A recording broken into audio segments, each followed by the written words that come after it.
The Zodiac Killer. A name that lingers in the darkest corners of true crime history. A killer who didn't just take lives, he controlled them. He controlled the fear in his victims' final moments. He controlled the police, taunting them with cryptic letters and symbols no one could fully decipher. He controlled the media, forcing headlines that spread his reign of terror far beyond the crime scenes. But who was he? A faceless predator lurking in the shadows, always a step ahead? A master manipulator, crafting a game so intricate that even decades later, we still struggle to solve it?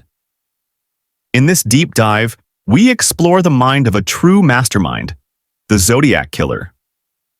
How he toyed with his victims, twisted the minds of investigators, and built a legend so powerful that the world still can't look away. His crimes were brutal, his codes unbreakable. And his greatest trick? Making us believe he was always in control. By the end of this video, you'll understand how the Zodiac Killer manipulated everyone around him, and why, after all these years, we still can't say for certain that his game is over. December 20th, 1968. A quiet road in Vallejo, California. Two teenagers, Betty Lou Jensen and David Faraday, sat in their car, unaware that they were being watched. At first glance, it seemed like any other night, a couple parked on a secluded road, enjoying their time together. But this wasn't just any night. And they weren't just any victims. A shadow approached. The couple had no time to react. The car door was yanked open, a gun was raised, and in an instant, their lives were over. Betty Lou ran. 5 bullets tore through her back before she collapsed. David, shot execution style, never made it out of the vehicle. This was no robbery, no crime of passion. This was precision. This was control. The Zodiac didn't just kill, he made a statement. For the police, it was a mystery with no clear motive. But for the killer, it was only the beginning. The randomness of the attack, the lack of personal connection to the victims, these weren't coincidences. They were deliberate. The Zodiac wanted to create fear, to send a message that no one was safe, no one was chosen, and anyone could be next. It would take months for the world to realize this was more than an isolated attack. Because soon, the letters would start arriving. The symbols, the codes, and a name that would haunt California forever. Imagine being targeted for no reason. What kind of mind chooses victims at random, only to manipulate an entire city into fearing his next move? Stick around as we break down the Zodiac's psychological game, and why he may have been even more calculated than we ever imagined. The murders were just the beginning. The Zodiac Killer didn't just want to kill, he wanted an audience. And so he introduced a new layer to his game. 3 separate letters sent to 3 major newspapers. The San Francisco Chronicle, the San Francisco Examiner, the Vallejo Times-Herald. Each contained a coded message, a cryptogram that, according to the Zodiac, held his identity. But it wasn't just the ciphers. It was the tone, the arrogance, the calculated way he mocked the police, taunting them with details only the killer could know. To the world, these were puzzles. To law enforcement, they were something far more dangerous, proof that the killer wasn't just playing a game. He was setting the rules. Forensic psychologists would later dissect the letters, looking for meaning beyond the words. What they found was chilling. The Zodiac's cryptograms weren't just codes.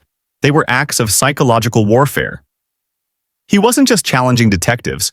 He was controlling them, forcing them into his game, making them feel powerless as the body count rose. And it worked. The ciphers became an obsession. Investigators, amateur cryptographers, even casual readers scrambled to break the code. And when the first cipher was finally solved, it revealed something terrifying. There was no hidden name, no confession, just more terror, more mystery. But the letters did something even more powerful than the murders themselves. They turned the Zodiac into a legend. Because now, he didn't need to kill to keep his name in the headlines. His words did the work for him. And as the police scrambled to decipher his next move, the public lived in fear. Because the Zodiac made sure they knew he wasn't done. These letters weren't just threats. They were manipulations. A game of control with an entire city trapped in his grip. While the Zodiac claimed lives, he also claimed something else. control. His game wasn't just about murder, it was about power. And law enforcement? They were just another piece on his chessboard. The cryptic letters, the coded messages, the mocking tone. Every communication was designed to do one thing: undermine authority.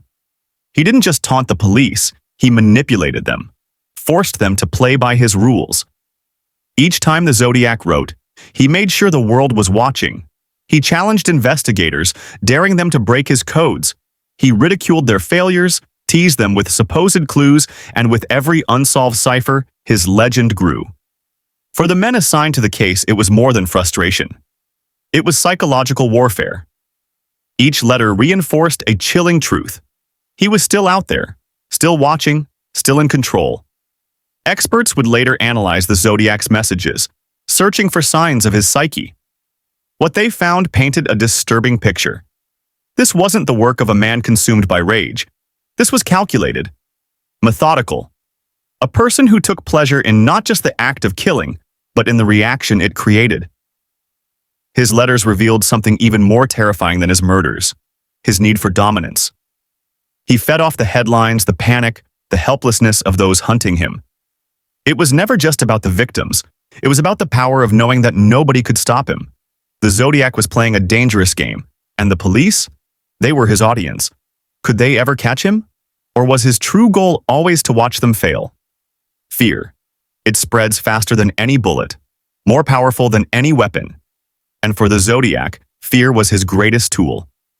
With every letter, every cipher, every chilling phone call, he tightened his grip. Not just on his victims, not just on law enforcement, but on an entire city. He didn't just commit crimes. He controlled the narrative. The media became his megaphone. Newspapers printed his taunts in full. His demands met with front-page headlines. The public read his words, studied his codes, and whispered about his threats. Some lived in terror. Others became obsessed. And the Zodiac knew it. He played the press like an instrument, carefully orchestrating his own mythology. When newspapers hesitated to print his letters, he threatened to kill again. When people began to lose interest, he made sure they remembered. He didn't just kill to spread fear, he killed to stay relevant. The panic was real. Parents kept their children inside. Couples avoided lovers' lanes. Law enforcement scrambled for answers. But the worst part? No one knew where he would strike next. He was unpredictable, and that made him unstoppable. By the time the Zodiac sent his final confirmed letter, his message was clear. To him, this was never about getting caught. It was about proving he was smarter, that he had already won.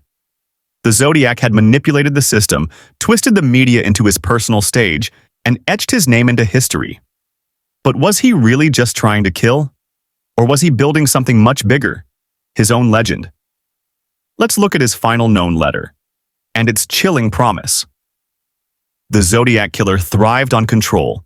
He dictated the narrative, toyed with investigators, and fed the media exactly what they craved: mystery, terror, and unanswered questions. And then, just as suddenly as he arrived, he vanished. His final known message arrived in 1974. Shorter than his previous taunts. Less cryptic, less theatrical. This is the Zodiac speaking. I am not dead. I am still very much alive. A chilling claim. But one that came with no new victims, no new ciphers. Just a reminder that he was still watching. For investigators, the letter was frustrating. It provided no fresh clues, no real insight. And yet, it still held power. Because the Zodiac knew that after years of fear, speculation, and fruitless searching, he didn't need to prove anything anymore. He had already won. Experts have debated the meaning of this final letter for decades. Was it a farewell? A final taunt? Or was it something even more disturbing? A sign that he was still out there, still waiting for the right moment to return.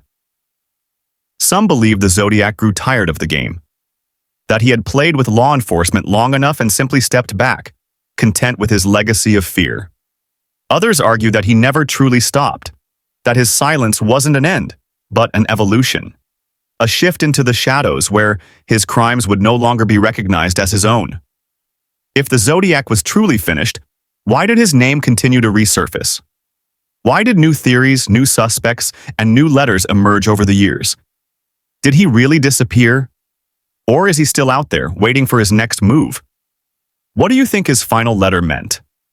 The Zodiac Killer's reign of terror may have ended decades ago, but his shadow still lingers. His cryptic letters, his unsolved ciphers, and his complete disregard for the rules of traditional crime. These elements didn't just terrify the people of his time. They changed the way we see serial killers forever. Even today, his case remains one of the greatest mysteries in criminal history. Investigators haven't given up. Advances in DNA analysis and forensic psychology continue to offer new possibilities. Cold case experts are still chasing his identity, using technology that didn't exist in the 1960s. Every few years, a new suspect emerges, a new theory, a new piece of the puzzle that threatens to expose the man behind the mask. But even if we one day uncover his identity, will it ever bring true closure? Because the Zodiac was never just about the murders. He was about power, influence, control, and in a way, he still has it. His tactics became a blueprint for those who followed. Killers who understood that fear is more powerful than violence, that the right words can be deadlier than any weapon. The Zodiac Killer didn't just inspire panic, he inspired an entire culture. His story became legend, fueling books, documentaries, and investigations that refused to let him fade into history. So, was his ultimate goal to never be caught? Or was his true victory knowing that decades later, we would still be talking about him? The Zodiac may never have been found, but his game continues. If you want more deep dives into chilling true crime stories and psychological breakdowns, subscribe and hit the bell for notifications. And let us know in the comments. Who do you think the Zodiac really was?